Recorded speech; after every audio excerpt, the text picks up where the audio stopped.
नमस्कार, तुम दिखा रहे हो ग्रेट जम वर्चुअल तो मैं पंकज खजूरिया। ये तुम दिखा रहे हो कि 154 दिन होए धरने प्रदर्शन वो बैठे थे और डिमांड कर रहे ट्रांसपोर्ट पॉलिसी की। डोगरा इंपलॉयज ने बहरहाल इंदे ताएं जिहड़ा एक कमेटी भी भारतीय जनता पार्टी ने गठित की। वो कमेटी जी डिबकाम कश्मीर कन्नै मिली। उसके बाद किश मुलाजमें की तनख्वाह रिलीज हुई, कई दी नहीं हुई। और टाइटल जो तुम पढ़ा दे होने कि जेडे इंदे उत्थे डीडीओज ने वो क्या आखा दे न, वो ये आखा दे कि अस तुंदी तनख्वाह रिलीज करने ताईं तैयार बैठे दे, असें बिल रेडी रखे दे न। बस एक जरूरत है आदेश की, अगर हायर अथॉरिटी आदेश कर दी है तो अस तुंदे जेहड़ी तनख्वाह है रिलीज करी ओड़गे। हुण बड़ा जिहड़ा चर्चा का विषय हुई है कि आखिरकार जिसलै 60-70% की रिलीज हुई तो बाकी वाले क्यों नहीं रिलीज हुई, और अगर अथॉरिटी ने आर्डर करना तो क्यों नहीं करा दी अथॉरिटी आर्डर। इन सारी चीजों पर जी अज गलबात करके 154 दिन हुई धरने उपर बैठे थे। सारे को पहले ये जानने की कोशिश करके कि गलबात हो जाती है अपने रिस्पैक्टिव डीडीओज कन्नै और के चाहते हैं डीडीओज। मैं सारे को पहले तुंदे कोला ये जानना चाहां कि केड़ी डिस्ट्रिक्ट तो पोस्टेड हो और डीडीओ कन्नै जिसलै गलबात हुई थी क्या आख्या? सर मैं डिस्ट्रिक्ट बांडीपुरा च मेरा नाम अमित कुमार है। मैं पिछले 15 साल एज ए टीचर काम कर रहा। इसलिए मैं मास्टर ग्रेड पोस्ट पर हाँ। तो इस स्कूल च मिगी 8 साल हो गए ने, बॉयज हाई स्कूल मलनगाम बांडीपुरा। तो पहला इंसीडेंस होया जी साड़ी पे बंद हुई है जदों दे अस इत्थे प्रोटेस्ट च बैठे दे हाँ। उहदे अगस्त सितंबर और अक्तूबर ये करंट जिहड़ा चल रहा है। मेरी डीडीओ कन्नै गल होई दी है। डीडीओ साहब ये आखदे कि तुस ज्वाइन करो, 10-15 दिन दिओ ते फिर तुंदी मैं कड्ढी सकदा, ते अदरवाइज तुसें आर्डर लियाओ ते आर्डर फिर कड्ढी दा, अदरवाइज नहीं कड्ढी सकदा। ज्वाइन कि'यां करो? तुस धरने पर बैठे हो, कि'यां ज्वाइन करी सकदे हो? हाँ वो ये आखदे कि तुस ज्वाइन करो, तो मैं उन्हें आख्या अगर 10-15 दिन अगर मैं तुसेंगी देई ओड़गा तो मिगी नहीं, मैं ज्वाइन कर नहीं जाना। वो आखदे अगर 10-15 दिन तुस दिओ तो तुसें मैं महीने की तनख्वाह कड्ढी देगा। तो अगर 10-15 दिन अगर मैं देई ओड़ा उनेंगी तो मिगी पूरा महीना देने की केह् प्रॉब्लम है? ठीक है, मैं उन्हेंगी अपनी सारी कंडीशन दिखाई है। मैं जिस हिसाब दी कंडीशन उत्थे चला दियां ने तुसें वेल नोन हो उसके बारे च कि किस हिसाब के हालात ने, लेकिन फिर भी वो नहीं। उन्हें आख्या अगर हायर अथॉरिटी लैटर पर क्या आख्या? उन्हें क्या आख्या हायर अथॉरिटी को लैटर आनो? केड़ा लैटर? उन्हें आख्या कि अगर सानू आर्डर होगा तो असें तुंदी पे कड्ढी सकने, अदरवाइज हायर अथॉरिटी कोई भी डिबकाम दा होए जां कुसै दा भी होए। तो जिहड़ी साडी कमेटी बनी दी, मैं उन्हें अगे ये गुजारिश करना कि तुसें केड़ा उन्हेंगी आदेश दिता है जबकि वो आखदे साडे कोल कोई आर्डर ही नहीं है। मैं कमेटी अगे अपील करना कि इन्हेंगी दोबारा इन्हेंगी आदेश दिता जाए या इंदे अगे कोई अपनी गल रखी जाए कि ये सानू जिहड़ा पे दा आर्डर है जिहड़ा ये साडी डीडीओ की। इ'यां डीडीओ साडे कन्नै बड़े अच्छे ने, बड़े कोऑपरेटिव ने, बड़े हेल्पफुल ने, लेकिन इस मसले चो आखदे बेटा जे हमारे हाथ में नहीं है तो वो करदे अपने हायर अप्स। तो असें सीओ साहब कन्नै भी गल कीती, चीफ एजुकेशन ऑफिसर बांडीपुरा, वो भी हाथ खड़े करी उड़े। उन्हें आख्या भाई बेटा जे मेरे हाथ में नहीं है, जे डीडीओ जाने और ऊपर डायरेक्टर साहब जाने या डिबकाम जाने, जे मैं इसमें कुछ मेरी कोई इन्वॉल्वमेंट नहीं है। मैं जरूर इन्ना जानना चाहां कि किहड़े डिपार्टमेंट की जिहड़ी तनख्वाह है बंद हुई। अक्सर जिहड़ा चर्चा चला दी है चला दी है कि एमरजेंसी जिहड़े डिपार्टमेंट न जियां हैल्थ दा होई उनदी बंद है। ये तुंदे केह्ड़े डिपार्टमेंट बंद है? सर मेरा एजुकेशन डिपार्टमेंट है। जियां मैं जी सर मैं हाई स्कूल मलनगाम च एज ए मास्टर काम कर रहा। मैं पिछले 8 साल इत्थे एज ए मास्टर हाँ। तुस दिक्खी सकदे हो कि केइयां इत्थे हुण अपनी बास्केट दा गेंद कड्डी है दूए दे पाले च पाना आखदे वो पाई जा दी कि डीडीओज आखा दे कि हायर अथॉरिटी करै। और जिसलै सीओ कोल गए तो सीओ आखदा चाहे डीडीओ जाना है, चाहे डायरैक्टर जाना है, तो जां डिबकाम कश्मीर जाना है। जाना कोई भी तनख्वाह इंदी बंद है, सफर ही करा दे न। और जिसलै कमेटी गठित हुई, कमेटी डिबकाम कन्नै मिली आई तो आखिरकार इंदे चर्चा क्यों नहीं हुई? एक बड़ा सवाल है। मेरे कन्नै होर भी इंदे साथी हैं, उंदे कोल जानने की कोशिश करनगे। तुंदी भी गल हुई डीडीओ कन्नै? जी सर मैं health and medical education department है सर। असें भी गल की अपने डीडीओ कन्नै तनख्वाह कड्ढने वास्ते। साढ़े मुलाजम जिहड़े ने सर वो मैक्सीमम नॉन गैस्टेड क्लास 4 ते सैनिटेशन वर्कर ने सर छोटे छोटे मुलाजम ने सर इंदे। और बड़ी सारी मुसीबत है, सिर्फ सिंगल अर्निंग एंड ने। और तुसीं दिक्खो कि घर दे विच बड़ी सारी प्रॉब्लम है। अस इत्थे बैठे दे सानू इत्थे बैठे बैठे बड़ी सारी प्रॉब्लम होई ना, साइकोलॉजिकली प्रॉब्लम होई सर, हार्ट दी केई प्रॉब्लम है। साढ़ा एक मुलाजम जिहड़ा सर चंडीगढ़ पीजीआई च एडमिट है सर, उसकी किडनी इशू हुई है सर। उसी पहले उसी हार्ट की प्रॉब्लम बनी, फिर उसकी किडनी की इशू हुई है। हूँ देखो अस ये अलावा भी साढ़े घर बजुर्ग ने, बच्चे ने सर। साढ़े त्यौहार जेडे बिना सैलरी दे निकले सर, बड़ी मुश्किल। डीडीओ ने सर आख्या कि एक कॉमन ऑर्डर जेड़ा ना तुस कढ़ाओ ते अस तुंदी सैलरी कड्ढी ओड़गे। ऑर्डर तुसें कढ़ाना सर? अस कि'यां कढ़ाई सकदे हां? ਉਹ ਤੇ ਜਿਹੜੀ ਕਮੇਟੀਆਂ ਬਣੀ ਦੀ ਨਾ ਅਸੀਂ ਉਨੀ ਕੀ ਰਿਕੁਐਸਟ ਕਰ ਸਕਦੇ ਹਾਂ ਕਿ ਤੁਸੀਂ ਜਲਦੀ ਕੋਲੋਂ ਜਲਦੀ ਜਿਹੜੇ ਸਾਡੀ ਮਤਲਬ ਸਾਡੀ ਗੁਹਾਰ ਹੈ ਜਿਹੜੀ ਸਾਡੀ ਉਹ ਇੱਕ ਇਨਸਾਨੀਅਤ ਔਰ ਨਿਆਂ ਦੇ ਉੱਪਰ ਹੈ ਸਰ। ਅਸੀਂ ਕੀ ਮੰਗਾ ਰਹੇ ਹਾਂ ਗਵਰਨਮੈਂਟ ਕੋਲੋਂ? ਇੱਕ ਟ੍ਰਾਂਸਫਰ ਪਾਲਿਸੀ ਮੰਗਾ ਰਹੇ ਹਾਂ, ਇੱਕ ਕਲੌਜ਼ ਜਿਹੜੀ ਸਾਡੀ ਰਿਕਰੂਟਮੈਂਟ ਚ ਮਿਸਿੰਗ ਸੀ ਉਹੀ ਆਖ ਰਹੇ ਕਿ ਉਹ ਫੁੱਲਫਿਲ ਕਰੋ ਉਹਦੇ ਵਿੱਚ, ਤੇ ਉਹਦੀ ਗਵਰਨਮੈਂਟ ਨੇ ਸਾਡੀ ਗੱਲ ਮੰਨੀ ਹੈ, ਮਤਲਬ ਕਿ ਕਮੇਟੀ ਵੀ ਤਿਆਰ ਕੀਤੀ ਇਹਦੇ ਵਾਸਤੇ, ਗੱਲਬਾਤ ਵੀ ਚਲਾ ਰਹੀ ਹੈ, ਲੇਕਿਨ ਉਹ ਕਿੱਥੇ ਥੋੜੀ ਪੁੱਜੀ ਹੈ ਔਰ ਕਿੰਨਾ ਟਾਈਮ ਲੱਗਿਆ ਇਹ ਤਾਂ ਗਵਰਨਮੈਂਟ ਹੀ ਦੱਸ ਸਕਦੀ ਸੀ। ਲੇਕਿਨ ਉਹਦੇ ਵਿੱਚ ਸਾਨੂੰ ਬੜੀ ਸਾਰੀ ਪ੍ਰੋਬਲਮ ਹੋ ਰਹੀਆਂ, ਸਾਡੀ ਸੈਲਰੀਆਂ ਰੁਕੀ ਹੋਈਆਂ ਸਰ। ਸੈਲਰੀ ਉੱਪਰ ਗੱਲ ਕਰਾਂਗੇ, ਸੈਲਰੀ ਕੋਰਾ ਕੰਮ ਹੈ, ਡੀਡੀਓਜ਼ ਦਾ ਕੰਮ ਹੈ ਜਾਂ ਹਾਇਰ ਅਥਾਰਟੀ ਦਾ ਕੰਮ ਹੈ ਦੇਣਾ? ਸਰ ਦੇਖੋ ਰਿਲੀਜ਼ ਸਰ ਡੀਡੀਓ ਕੀ ਕਰਦਾ ਰਿਲੀਜ਼, ਲੇਕਿਨ ਉਹਦਾ ਆਖਣਾ ਇਹ ਹੈ ਕਿ ਹਾਇਰ ਅਥਾਰਟੀ ਕੋਲੋਂ ਇੱਕ ਆਰਡਰ ਕਢਾਓ ਤੇ ਅਸ ਉਹਦੀ ਸੈਲਰੀ ਕੱਢੀ ਦਿੰਦੇ ਹੁਣ। ਅਸੀਂ ਇਹਦੇ ਵਿੱਚ ਇਸੇ ਮਤਲਬ ਕਮੇਟੀ ਪਤਾ ਨਹੀਂ ਹੁਣ ਅੱਗੇ ਕੀ ਕਰਾ ਰਹੀ ਹੈ, ਉਹ ਤਾਂ ਸੁਣਦੇ ਕੋਲੋਂ ਜਾਣ ਨਹੀਂ ਸਕਦੇ, ਔਰ ਸਾਨੂੰ ਵੀ ਪਬਲਿਕ ਡੋਮੇਨ 'ਚ ਵੀ ਆਉਣਾ ਚਾਹੀਦਾ ਕਿ ਕਮੇਟੀ ਕੀ ਕਰਾ ਰਹੀ ਹੈ, ਲੇਕਿਨ ਅਸ ਸੈਲਰੀ ਨਹੀਂ ਨਿਕਲने की वजह ने मुलाजिम ਜਿਹੜੇ ਨੇ ਸਾਰੇ के बड़ा सफर करा रहे हैं सर। सैलरी नहीं निकलने की वजह करना मुलाजिम बड़े सफर कर रहे हैं और कमेटी गठित होई, कमेटी भी उत्थे मिलने गई ही, हालांकि उसके बाद भी जिहड़ा है डीडीओ ने आखा है कि हायर अथॉरिटी को आर्डर आनो, आखिरकार हायर अथॉरिटी आर्डर क्यों नहीं करा दी? तो अगर डीडीओ को पावर है सैलरी रिलीज करने दी तो डीडीओ क्यों नहीं रिलीज करा दा? एक डिले टैक्टिक्स जिहड़ी है खेली जा रही है। होर भी इनके साथी हैं, क्योंकि अज पर्टिकुलर जिहड़ा मसला है इनदा सैलरी का बने दा। हालांकि भारतीय जनता पार्टी की कमेटी जिहड़ी डॉक्टर निर्मल सिंह पूर्व उप गृह मंत्री उप सीएम ਜਿਹੜੇ ਰਹਿ ਚੁੱਕੇ ਨੇ ਔਰ ਸਪੀਕਰ ਵੀ ਰਹਿ ਚੁੱਕੇ ਨੇ जम्मू कश्मीर रियासत ਦੇ, ਉਹਨੇ ਅਗਵਾਈ 'ਚ ਉਹ डिवकॉम कश्मीर कन्नै मिले है, लेकिन उसके बावजूद भी सैलरी रिलीज नहीं हुई है। डीडीओज कन्नै की गलबात हुई जानने की कोशिश की, केह् गलबात हुई तुंदी डीडीओज कन्नै और केह्ड़ी डिस्ट्रिक्ट है? सर मैं डिस्ट्रिक्ट बडगाम च आरडीडी डिपार्टमेंट च लगे दा और ये 20/9 का एक आर्डर निकले दा सैक्रेटरेट सिविल सैक्रेटरेट जम्मू कश्मीर का, जिहदे विच उन्होंने डायरेक्टर साहब भी लिखा कि जिहड़ी भी विदहेल्ड सैलरी है वो रिलीज की जाए। तो जिदा ही वीडियो आखना वीडियो जो साਡਾ डीडीओ है वो आखदा कि ये आर्डर है सिर्फ डायरेक्टर के नाम पर, डायरेक्टर ने सानू कोई अथॉरिटी नहीं दी है, ना उन्होंने कोई इंस्ट्रक्शन दी कि जी विदहेल्ड सैलरी है वो रिलीज की जाए, तो तुम ड्यूटी रिज्यूम करो तां करिए थोड़ी सैलरी रिलीज होनी, तो नहीं तां नहीं होनी है। एक लैटर है मेरे को, मैं सुना डायरेक्टर रूरल डेवलपमेंट डिपार्टमेंट 20/9 सितंबर महीने का, release of salary with respect to PM package and other minority employees, ये तो दिखी सकते हो। और ये आख्या गया कि सैलरी जी रिलीज, ये लैटर लिखा कौन लिखा है? ये सर अंडर सैक्रेटरी जेडे साढ़े रूरल डेवलपमेंट दे इम्तियाज अहमद लोन साहब उन्हें कड्ढे दा है, डायरेक्टर के नाम पर कापी है, उन्हें आख्या सैलरी रिलीज करो, रिलीज करो। इस लैटर के बावजूद भी नहीं आई सर 5 महीने हुए सर सैलरी बंद हुए। ये जेड़ा लैटर है ये 20 तरीक रिलीज होया सितंबर महीने, बाद सैलरी रिलीज नहीं हुई, अजे तक नहीं हुई सर। 20/9 का आर्डर होया है, लेकिन अज की डेट तक भी सैलरी रिलीज नहीं हुई है। डीडीओ आखा कि ये डायरेक्टर के नाम पर है, डायरेक्टर ने सानू कोई इंस्ट्रक्शन नहीं दी कि इनकी सैलरी रिलीज की जाए, तां करिए नहीं कर सकते, तो ड्यूटी रिज्यूम। अब मैं इस बात को हिंदी में रखने जा रहा हूं ताकि जो वादी कश्मीर में बैठ के इस समय एडमिनिस्ट्रेशन चला रहे हैं उनको समझ आए। जब मैं इनके साथियों से बातचीत कर रहा था, उन्होंने साफ तौर पे कहा कि हमें हायर अथॉरिटी से लेटर चाहिए तो हम आपकी सैलरी रिलीज कर देंगे। और ये लेटर जो है, इनके एक और साथी हैं जो आपको मैंने पहले भी दिखाया, एक बार फिर दिखाने की कोशिश करूंगा।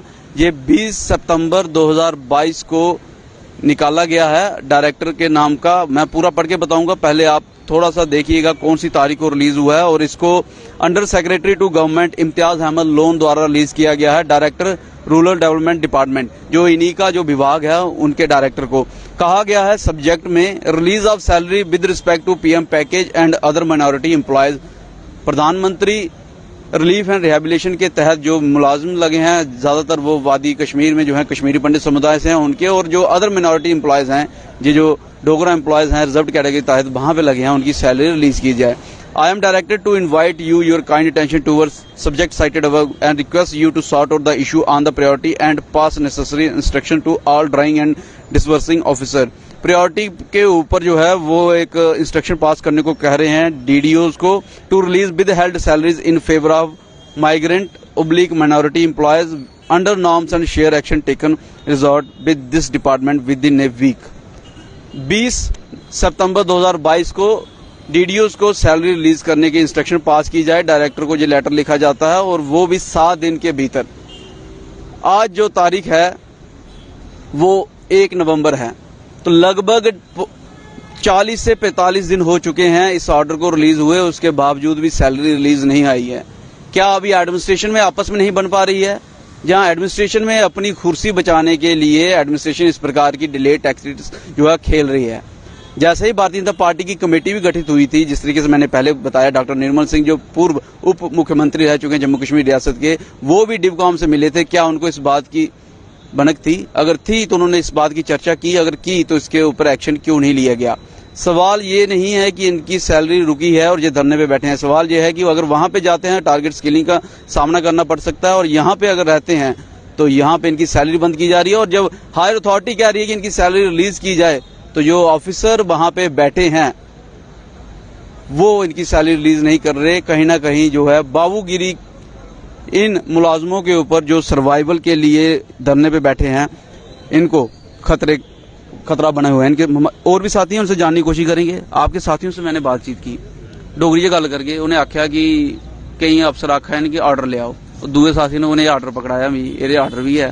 हूँ की वजह है कि कैले नहीं सैलरी रिलीज हुआ दी और कमेटी भी गठित हुई, उन्हें कैले नहीं की? सारे को पहले अस थोड़ा शुक्रिया अदा करने कि साढ़े जिन्ने भी बर्निंग इशू ने जिले इसलिए जरा साढ़ा बायोमैट्रिक अटेंडेंस और सैलरी का इशू है, इसी तुस प्रशासन तक पहुंचा दो। अस थोड़े माध्यम कन्नै ये आखना चाहते हैं कि अगर अंडर सेक्रेटरी लेवल ऑफिसर जो है वो ऑर्डर निकालता है कि सैलरी रिलीज होनी चाहिए और आगे जो डीडी हैं वो उस ऑर्डर को नहीं मानते हैं, तो फिर ये अंडर सेक्रेटरी ने इसकी जो रिपोर्ट है वो मंगवाई कि जो मैंने ऑर्डर निकाला था उसके वो इम्प्लीमेंट हुआ या नहीं हुआ। सेम प्रोसेस अब जब डिवकॉम से मीटिंग हुई है हमारी कमेटी की, चेयरमैन उसमें हमारे डॉक्टर निर्मल सिंह जी हैं, अगर उन्होंने उनके साथ मीटिंग की है तो डिवकॉम साहब अगर इंस्ट्रक्शन दे रहे हैं तो फिर ये इम्प्लीमेंट क्यों नहीं हो रहा है? क्वेश्चन ये है। अब उनकी आपस में अंडरस्टैंडिंग नहीं है, जहां कुछ डीडीओ जो हैं वो सख्त रवैया बना के बैठे हुए हैं। इसमें क्लैरिटी लाने की जरूरत है और गवर्नर साहब को इसमें देखने की जरूरत है, इंटरवीन करने की जरूरत है। देखो हमारा कसूर क्या है, हम पिछले 15 साल से वहां ड्यूटी कर रहे थे, हमने कभी कोई जिदोजहद नहीं की। हाँ, ट्रांसफर पॉलिसी के लिए हम हर गवर्नमेंट के आगे अपील करते थे। गवर्नर साहब ने खुद हमारी प्रॉब्लम को रिकग्नाइज किया, कमेटी बनाई, रिकंस्ट्रक्ट की कमेटी, पॉलिटिकल कमेटी भी बनी, उसके बावजूद भी हमारी हरासमेंट खत्म नहीं हो रही है। अब हम कहां से और कहां एक्सपेक्ट करें? हम हेल्पलेस हो गए हैं। हमारे मुद्दे को लिंगरिंग किया जा रहा है, कभी बायोमेट्रिक के नाम पे, कभी रिजम्पशन ऑफ ड्यूटी के नाम पे, कभी सैलरी बंद करके। ये टैक्टिक्स जो खेले जा रहे हैं, इनको लगता है कि इन टैक्टिक्स से ये जो इनका प्रदर्शन ये टूट जाएगा। ऐसा कुछ नहीं होने वाला है। इंटर डिस्ट्रिक्ट रिक्रूटमेंट पॉलिसी के अंदर ट्रांसफर पॉलिसी की कमी थी। प्रदर्शन को क्यों रुकवाएगा कोई? प्रदर्शन को रुकवाने के गवर्नमेंट के टैक्टिक्स होते हैं, हमें पता है, हम पढ़े लिखे हैं, अनपढ़ नहीं है। लेकिन प्रॉब्लम ये है कि इस तरह के टैक्टिक्स नहीं चलेंगे। गवर्नर साहब ने अगर खुद रिकग्नाइज की है प्रॉब्लम कि ट्रांसफर पॉलिसी होनी चाहिए, अगर उसके लिए कमेटी बनाई है, तो वो कमेटी क्या कर रही है अभी तक? फिर दोबारा बनाएगी तो आज तक एक प्रेस रिलीज दे देते कि हमने जहां तक इसका काम कर दिया है। अगर हम वहां नहीं जा रहे हैं तो कसूर किसका है? हमारा थोड़ी है, हम तो काम कर रहे थे वहां। लेकिन मुलाजिम की जान बचाना, आम लोगों की जान बचाना गवर्नमेंट का काम है। अगर गवर्नमेंट इसमें हमारी कोई हेल्प लेना चाहती है तो हमें बेल्ट फोर्स में ले आए, हम लड़ेंगे, इनके साथ लड़ेंगे, आर्मी के साथ मिलकर लड़ेंगे। लेकिन हमें ऐसे हेल्पलेस हम नहीं रह सकते। हम डिग्निफाइड जिंदगी जीना चाहते हैं और डिग्निफाइड तरीके से सैलरी लेना चाहते हैं। अगर आपको लगता है कि वहां हालात ठीक नहीं है, खुद उनकी अपनी स्टेटमेंट्स हैं, तो हमें जम्मू डिवीजन में कहीं भी लगाएं, हमारी सर्विस ली जाए और हमें सैलरी दी जाए। हम डिग्निफाइड जिंदगी जीना चाहते हैं और सैलरी लेना चाहते हैं, लेकिन सवाल सबसे बड़ा एक ही है कि जहां डीडीओज कहते हैं हायर अथॉरिटी का ऑर्डर ले आए, यहाँ पे हायर अथॉरिटी का ऑर्डर भी है, 45 दिन बीत जाने के बावजूद भी सैलरी रिलीज नहीं होती है। इस पे बातचीत करेंगे, लेकिन जिस भाई साहब से मैंने बातचीत की थी उनसे जानने की कोशिश करेंगे कि उस डीडीओज ने क्या कहा। तो इस डीडीओ ने गल की थी, क्या था ये ऑर्डर आया था, तो क्या था वो नहीं कटनी वादे जिन तक डायरेक्टर साहब नहीं आखणगे ये ऑर्डर वादे कि इयां ये डायरेक्टर साहब ही ऑर्डर के अगे दा है, लेकिन डायरेक्टर साहब ने सानू कोई इंस्ट्रक्शन नहीं दी। ऑर्डर नहीं मनना, नहीं आर्डर मनना ओहदे उंदे पर हुण वादे कि सानू कोई इंस्ट्रक्शन नहीं आगे डायरेक्टर साहब ने सानू कोई दिता ही नहीं आर्डर कि इंदी सैलरी रिलीज करो या नहीं करो। ये सिर्फ डायरेक्टर के नाम पर ऑर्डर है।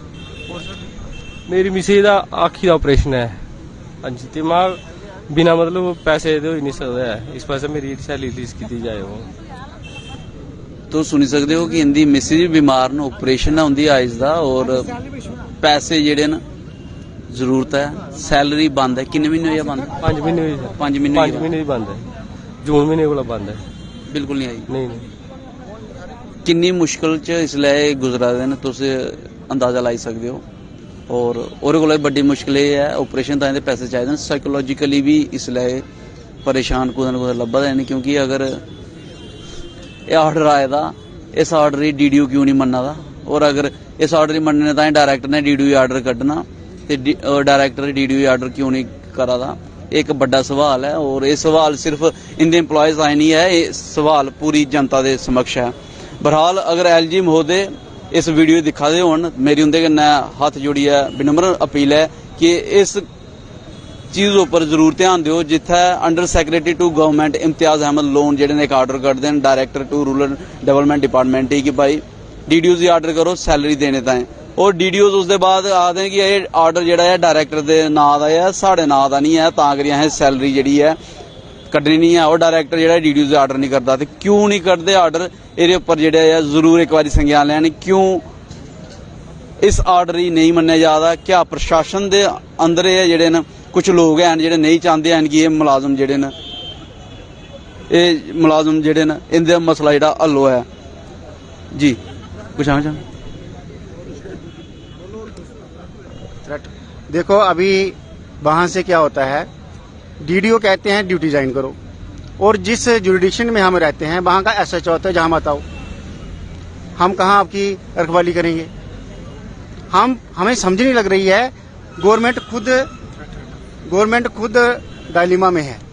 ये देखो अभी थ्रेट लेटर जस्ट अभी ये सर्कुलेट हो रहा है व्हाट्सएप पे, जिस तरह के थ्रेट लेटर आते हैं उसके बाद ये थ्रेट लेटर अगर कहीं आते हैं तो कहीं से निकलते होंगे, किसी मोबाइल से निकलते होंगे, तो साइबर क्राइम जो साइबर वाले वो कहाँ है।